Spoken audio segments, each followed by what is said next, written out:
On se retrouve 3 jours après le Bayern et disons que mon avis sur les 2 joueurs en question, Marquinhos et Verratti, n'a pas changé. D'ailleurs, voilà, je pense qu'il va falloir aussi se séparer de Kehrer qui même si offensivement, pas aussi catastrophique qu'on le dit, un peu à l'image de Layvin Kurzawa, me semble défensivement, ne pas savoir défendre tout simplement. Heu, voilà, enfin voilà, il a une vision périphérique qui est vraiment pas bonne et qui lui permet pas d'anticiper. Voilà, je pense que je vais pas plus développer, mais voilà, je pense qu'un joueur du niveau de Thilo Kehrer ne peut pas jouer au Paris Saint-Germain malheureusement. Hem et Mitchell Bakker, on a bien vu que, son entrée face au Bayern, une fois qu'il était entré, bah, on a bien vu que le PSG jouait à 10. Voilà, clairement, il était pas dans son couloir et voilà, le PSG s'est retrouvé à 10. C'est à peu près ça à chaque fois que Mitchell Bakker est sur le terrain. Donc voilà, au passage, si voilà, les dirigeants parisiens pouvaient songer à les faire remplacer, ce serait pas mal. Heu, voilà, je pense que c'est des joueurs qui ont un potentiel, mais qui malheureusement n'ont pas le niveau pour le Paris Saint-Germain. Voilà, alors, je dis pas qu'ils ont le niveau pour Dijon, je pense que c'est des joueurs de qualité qui peuvent prétendre à un club peut-être moins huppé pour l'instant, style, Leipzig, Rome, voilà, ce genre de club. Je pense que c'est le genre de club qu'il leur faut et donc voilà, donc ce serait bien que voilà, le club s'en sépare et pour, continuer sur Verratti et Marquinhos puisque c'est les 2 gars qui nous intéressent, on est 3 jours après le match face au Bayern et mon avis a pas changé. Surtout qu'en plus, le PSG s'est qualifié, sans ces 2 hommes sur le terrain. Voilà, Marquinhos et Verratti étaient pas sur le terrain. Hem, est-ce qu'on peut y voir un signe, de ce que je viens de vous dire là, qui rejoindrait ce que je vous ai dit là? Je pense pas, mais je pense que ça dit quand même un peu quelque chose. Hem, voilà, après peut-être que mon avis changera si jamais le PSG vient à gagner la Ligue des Champions, ce que je ne pense pas. Mais, je pense que le match contre City va être très serré, mais je pense que, voilà, le PSG a montré trop d'absence, dans le match face au Bayern pour, à mon avis, qu'ils aient une de la chance une deuxième fois, puisqu'on va pas se mentir, ce match face au Bayern, malgré que le PSG mérite sa qualif, c'est aussi surtout une grosse histoire de chance, je trouve, et je pense que la chance, ils ne l'auront pas une deuxième fois, voilà. Voilà, je pense que la finale, sans qu'on rentre dans les détails, ça va être City Real. Après, qui c'est qui va gagner la finale? Je sais pas. Une finale, c'est 50-50, donc voilà, on verra bien. Hem, je commence par Verratti parce qu'au-delà de l'aspect, remontada et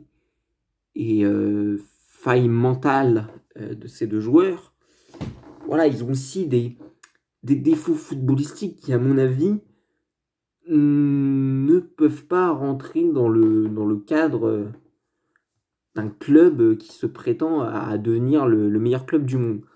Marco Verratti, bah, j'ai envie de te dire, je fais partie un peu de la team, la team, qui n'aime pas Verratti clairement, enfin, qui n'aime pas. Je reconnais que c'est un bon joueur, qu'il a des qualités et que ça reste un des meilleurs joueurs de notre championnat, mais malheureusement, si le PSG veut prétendre à gagner la Ligue des Champions, et pas qu'une fois d'ailleurs, puisque bon, quitte à la gagner une fois, autant la gagner 10 fois, tu vois.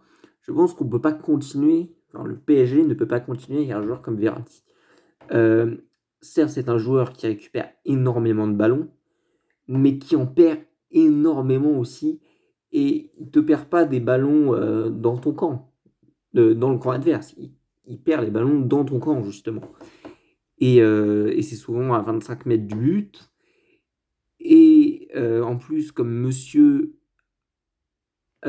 perd ses ballons suite à ses galipettes, ses doubles contacts au milieu de 3 joueurs à 25 mètres de son but, ou ses roulettes ou je ne sais quoi se prendre pour Zinedine Zidane à 25 mètres de son but, pas forcément les joueurs qui sont autour de lui, les joueurs parisiens, euh, attendent une solution de passe de sa part, sauf que monsieur perd le ballon.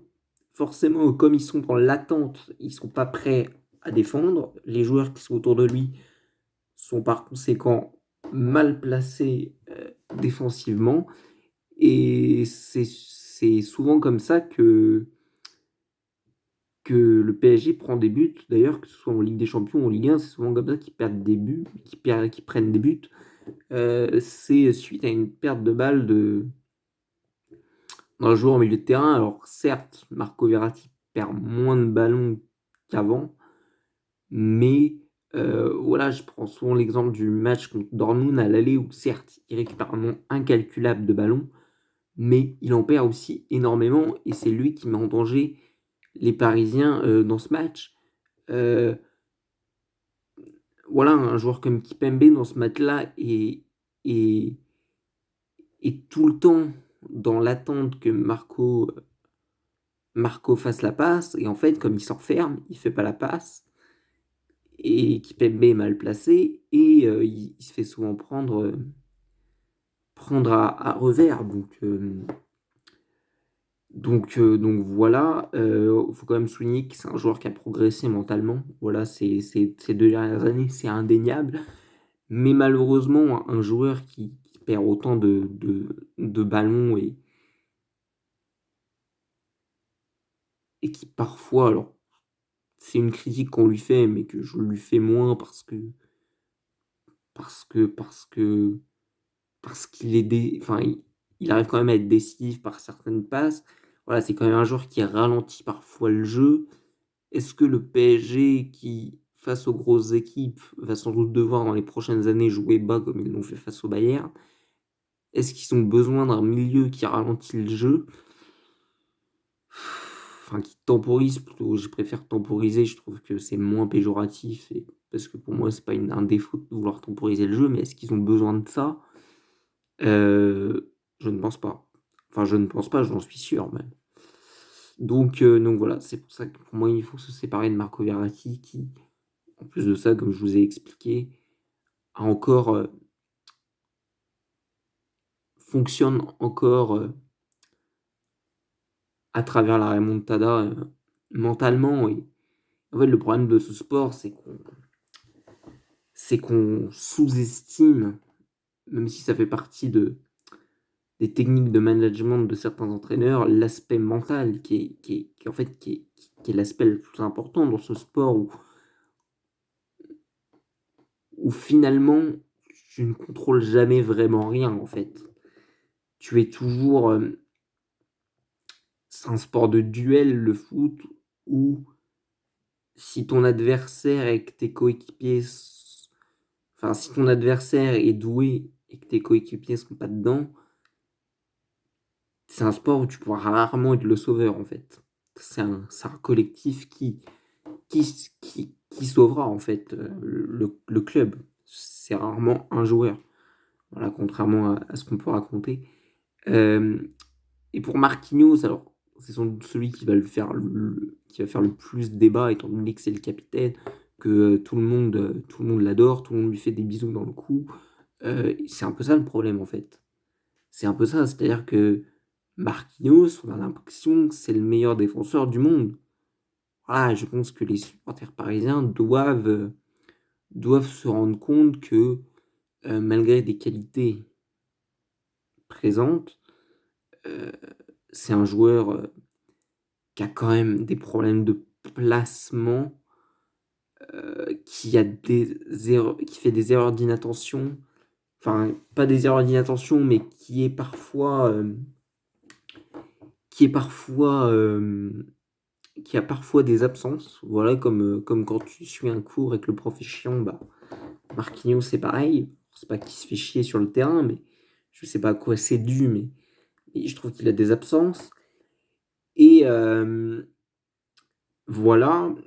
Et en plus de ça, heu, alors je sais que c'est un truc que lui revendique, il a donné une interview à SoFoot où il explique ça en détail et je vais pas vraiment me baser là-dessus parce que j'ai pas lu l'interview. Mais bon, il revendique dans plein de enfin dans quelques médias, le fait que c'est un défenseur qui ne va pas au duel, que pour lui un bon défenseur ne va pas au duel. Je comprends ce qu'il veut dire.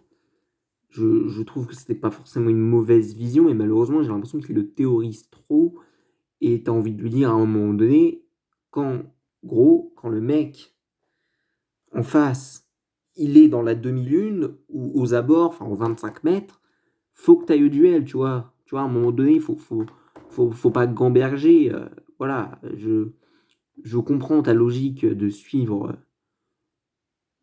ton attaquant et de jamais se livrer, quand tu es sur un côté ou quand tu es dans la surface. Mais quand tu es aux 25 mètres, quand, quand voilà, il y a une solution qui s'offre à l'attaquant dans la surface ou qu'il est à quelques mètres, de se mettre en situation de frappe, faut aller au duel, faut aller au duel et en fait, Marquinhos,